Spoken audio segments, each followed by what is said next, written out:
I remember my first job. I got 25 cents an hour to detail my uncle's car. And my uncle always had the finest and most immaculate cars.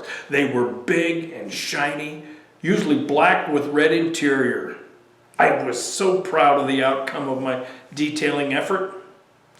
That first attempt left a lot of room for improvement, but I remember thinking that I had made a difference in my world.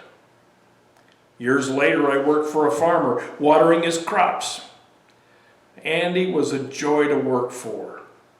He treated us as sons, not just employees.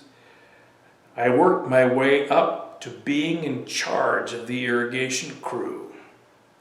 I got to drive the old International pickup. I got to plan our day. I'd worked my way up the pay scale to $400 a month. There were good days and there were bad days. I remember pushing the 4-foot sprinkler risers through 12-foot tall sweet corn, with pollen raining down on our dew-drenched bodies.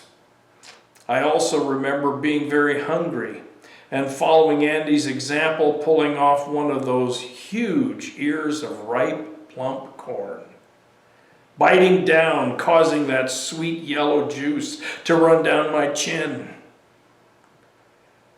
What a refreshing treat. With my earnings, I bought my first car. And I paid for the gas and the insurance. No more begging a ride to football practice in August. No more school bus for me in the fall. I'd earned these wheels.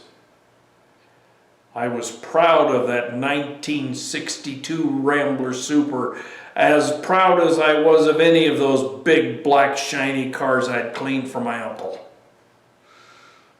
Being productive is part of being human. The crowning act of creation was the creation of mankind and the instruction to take care of God's garden. The Lord took the man and put him in the Garden of Eden to work it and care for it. Genesis 2:15.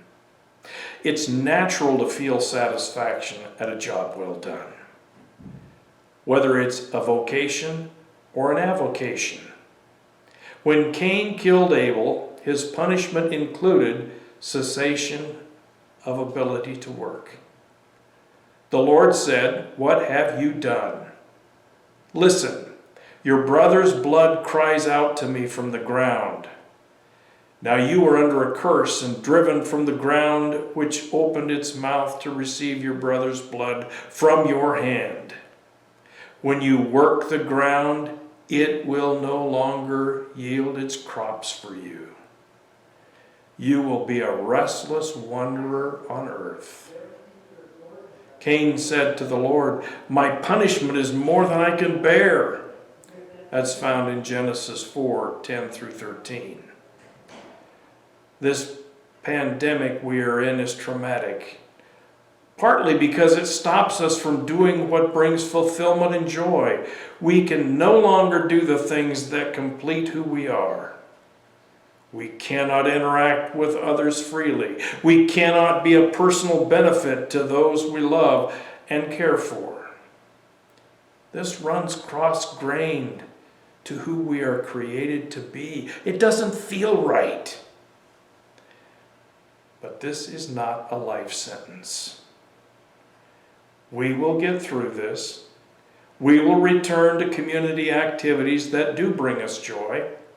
We will look back on this day and realize how blessed we are to be productive again. Have a great day.